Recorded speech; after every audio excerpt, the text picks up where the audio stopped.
Halo, balik lagi di channel review Koko Hedon.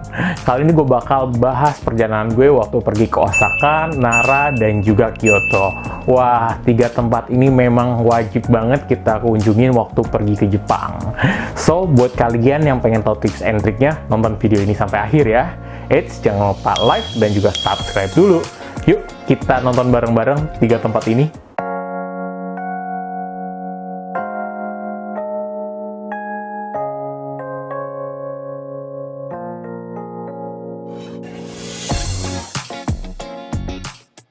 Osaka terletak 514 km dari Tokyo. Banyak tujuan pesawat ke sana, baik dari Jakarta maupun Tokyo. Atau bisa juga nih naik Shinkansen menuju ke sana. Kalian bisa cek jadwal seluruh kereta Jepang di hyperdia.com. Tinggal masukin keberangkatan, tujuan, dan waktu kepergiannya. Nah, yang beli JR Pass bisa uncek bagian airplane dan Nozomi atau Mizuho. Kita bisa lihat perbedaan harganya. Kalau bayar per rute, satu orang bisa menghabiskan 17.000 yen atau sekitar 2,3 juta. Mahal banget kan? Jadi gue saranin kalian beli JR Pass ya untuk 7, 14, atau 30 hari sesuai dengan kebutuhan kalian. Karena perjalanan panjang, kalian bisa beli onigiri di 7-Eleven biar nggak kelaparan saat di dalam Shinkansen. Di sana disediakan table set dan keretanya jalannya halus banget, jadi jangan takut makanan jadi berantakan. Oh iya, untuk rute jauh jangan lupa booking seat dulu ya sebelum berangkat.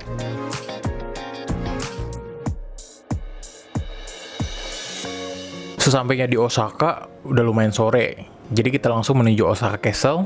Kebetulan ada kerabat di sana, jadi kita diantar naik mobil. Istananya gede banget, tapi sayang kita nggak sempat masuk, hanya foto-foto di bagian depan aja.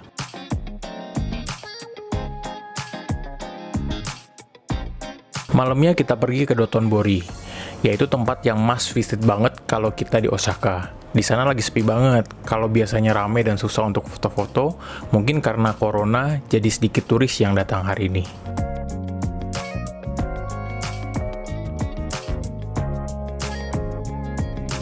Nah, untuk makan malam, gue saranin kalian harus coba Gyukatsu Motomura. Ini self-cooking beef katsu gitu, tapi enak banget, apalagi kalau dicampur sama bumbunya dia.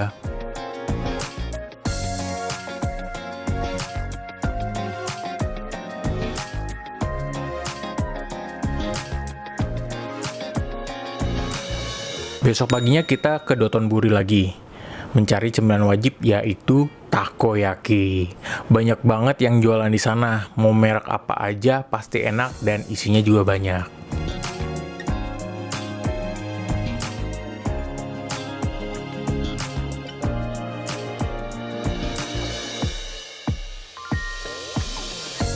Siangnya gue pergi ke Kyoto menggunakan JR Train sekitar 45 menit dari Osaka. Sesampainya di sana, tinggal jalan kaki menuju Fushimi Inari Taisha. Di perjalanan udah banyak banget penjual makanan, dan orang-orang pakai kimono mau foto-foto di kuil tersebut.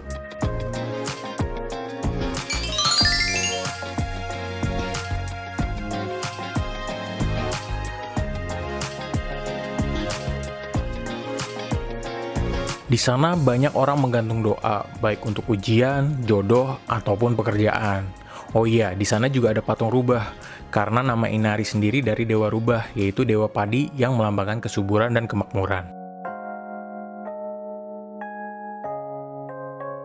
Nah, sekarang ke tempat paling instagramable di sana, yaitu jalur Senbon-Tori, atau ribuan gerbang tori yang menuju ke kaki gunung Inari.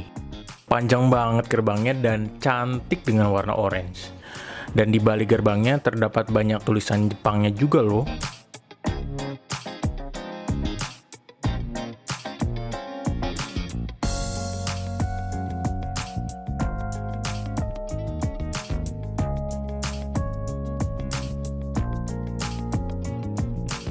Sesudah dari Kyoto, kita langsung pergi ke Nara. Sekitar 42 km memakan 50 menit menggunakan kereta. Tempat yang terkenal ialah Nara Park. Di Nara Park bisa bermain dengan rusa-rusa yang ada di sana, tapi hati-hati menginjak kotorannya ya. Selain bisa berfoto-foto, kita juga bisa memberikan makanan kepada rusa-rusa itu. Jadi di sana ada toko untuk khusus menjual makanan rusa. Nah, Udah lihat kan video di Nara, Osaka, dan juga Kyoto.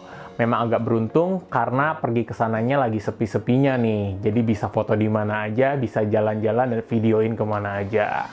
Semoga video yang gue kasih ini bermanfaat dan informasi ini dapat kalian gunakan untuk perjalanan nantinya. Eits, jangan lupa like dan juga subscribe dulu. Sampai jumpa di review jalan-jalan Kokohedon berikutnya.